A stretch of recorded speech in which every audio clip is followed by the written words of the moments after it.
Hello everyone. Today I will be reviewing the 2021 film Candyman. Candyman is directed by Nia DaCosta, written by Jordan Peele, Win Rosenfeld and Nia DaCosta, and stars Yahya Abdul-Mateen II, Teyonah Parris, Nathan Stewart Jarrett, Coleman Domingo, and Kyle Kaminski. This is a Candyman movie review and there will be spoilers. If you like our movie reviews, please like this Candyman film review as that helps us out with YouTube's algorithm, and consider subscribing. Once subscribed, click the bell notification box and you are all set. Please also consider becoming one of our patrons on Patreon, link in the description.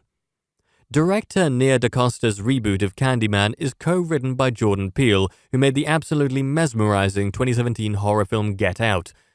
Expectations were extraordinarily high for Candyman, and the real surprise is that the new film is more of an art house picture than a horror film. It has elements of both a story-driven film and a flat-out slasher picture, but it is thoughtfully constructed, and the plot unfolds at a natural pace. The cast is mostly fine, with some very complex performances by the leads. Yahya Abdul-Mateen II stars in the film's central role as Anthony McCoy, an artist who has a girlfriend named Brianna, Teyonah Parris. This movie is set in Chicago, where the Cabrini Green Towers, seen in the original 1992 Candyman film, have since been torn down. Anthony seeks inspiration in his work, so turns to the old history of the neighborhood in which he lives.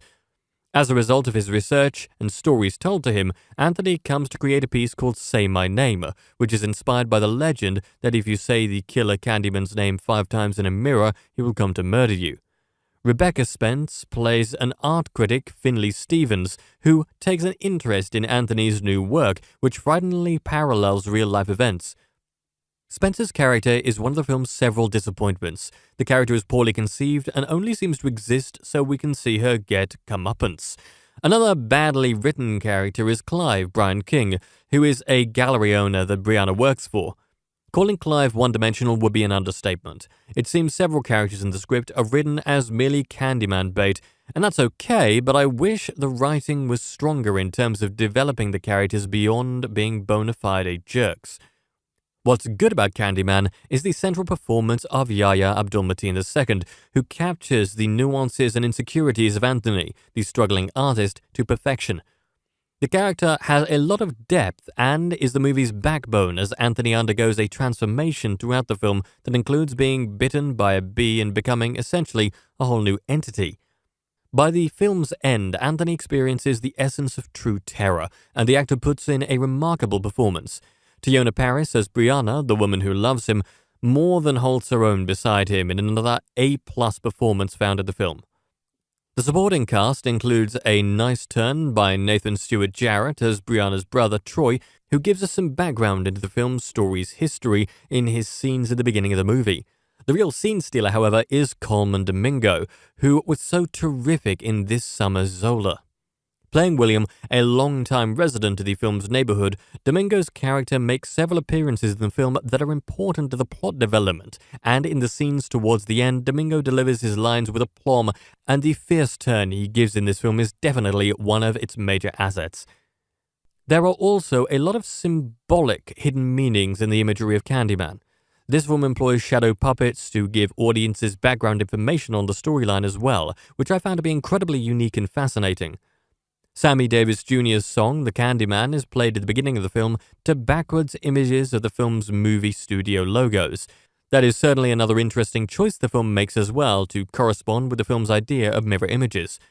There are a few crowd-pleasing moments here. For me, the scene where Teyonah Parris' Brianna is in the back of a cop car and asks the police officer to see herself in the mirror made me cheer. Another intriguing scene includes when some high school students stand in front of a mirror in a bathroom to chant Candyman's name 5 times to see what happens. But the film, strangely, isn't about being a crowd pleaser. It's more interested in conveying its themes more delicately than one would expect in a typical horror film.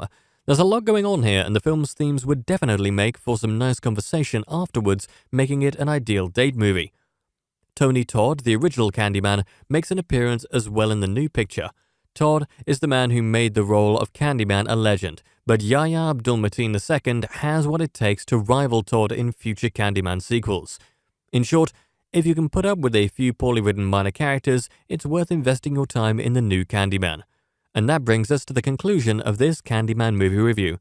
I would love to hear your thoughts on it below in the comments section. If you liked what you heard during my review, please like this video and subscribe to this channel.